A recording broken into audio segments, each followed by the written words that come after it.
మంచినీళ్ళు కృష్ణా గోదావరి రెండు నదుల మధ్య ఉండే తెలంగాణ మంచినీళ్ళకి ఎందుకు బాధపడ్డాం మనం? మేము అధికారంలోకి వచ్చిన తర్వాత ఒక్కొక్క సమస్య పరిష్కారం చేసుకుంటూ వచ్చినాం. మంచినీళ్ళు నేను మీకు తెలుసు, మీ అందరు టీవీలలో చూసినారు. మిషన్ భగీరథ మొదలు పెడితే నేను క్లియర్గా చెప్పిన 5 సంవత్సరాలలో అది కంప్లీట్ చేసి మీకు నీళ్ళు అందియకపోతే వచ్చే ఎలక్షన్లో బీఆర్ఎస్ నిలబడదు, మిమ్మల్ని ఓట్లు అడగము అని చెప్పినాం. మరి కేసీఆర్ కన్నా ముందు, కేసీఆర్ కన్నా దొడ్డుగున్నోళ్ళు, కేసీఆర్ కన్నా పొడుగున్నోళ్ళు ఎంతమంది ముఖ్యమంత్రులు కాలే? 2 నదులుండగా ఎందుకు మంచినీళ్ళు ఇయ్యలే? మరి వాళ్ళు ఎట్లా వచ్చినాయి? భారతదేశంలో ప్రతి గిరిజన గూడానికి, ప్రతి లంబాడి తండాకు, ప్రతి ఇంట్లో నల్లాబెట్టి నీళ్ళు ఇచ్చే ఒకే ఒక్క రాష్ట్రం తెలంగాణ రాష్ట్రం.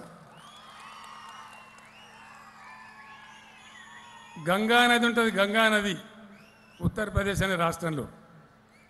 ఆ రాష్ట్ర ముఖ్యమంత్రి కూడా మన దగ్గరికి లుంగేసుకొని ఊపుకుంటూ వస్తాడు, మనకు ప్రచారం చేయడానికి వస్తాడు.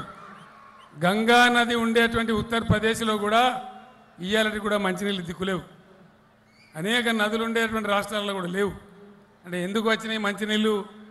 కమిట్మెంట్ ఉంటే, చెయ్యాలని ఉంటే, పట్టుదల ఉంటే, మా ఆడబిడ్డలు బిందెలు పట్టుకొని నీళ్లు మొయ్యొద్దంటే, వాళ్ళ భుజాలు కాయొద్దంటే, ఆ పట్టుదల ఉంటే నీళ్ళు వస్తాయి, లేకపోతే రావు. బీఆర్ఎస్ సీరియస్గా తీసుకొని చేసింది కాబట్టి, ఎక్కడి ఎమ్మెల్యే అక్కడ పనిచేసి మీకు అందించినారు కాబట్టి ఆ నీళ్ళు వచ్చినాయి. కరెంటు ఎంత కష్టం ఉండే కరెంటు కోసం. రాత్రి కరెంటు, పొద్దాక కరెంటు, బాయిల కాడిపోతే పాములు గుట్టుడు, తేలు గుట్టుడు, కరెంటు షాకులు కొట్టి చచ్చిపోవుడు, ఎంత అవస్థ ఉండే. ఈరోజు కరెంట్ ఎట్లా వస్తూ ఉంది? ప్రధానమంత్రి మోదీ రాష్ట్రం గుజరాత్లో కూడా 24 గంటల కరెంటు లేదు. ఒక్క తెలంగాణలోనే 24 గంటల కరెంటు ఉన్నది. నేను కూడా స్వయంగా నేను కూడా కాపోనే, నేను కూడా వ్యవసాయం చేస్తా కాబట్టి రైతుల బాధలు నాకు తెలుసు. మీరందరూ ఒక విషయం దయచేసి సీరియస్గా ఆలోచన చేయాలి. అందుకే నేను చెప్పింది, పార్టీల వైఖరి గురించి మీరు ఆలోచించాలి. చాలా పెద్ద ప్రమాదం రాబోతూ ఉంది.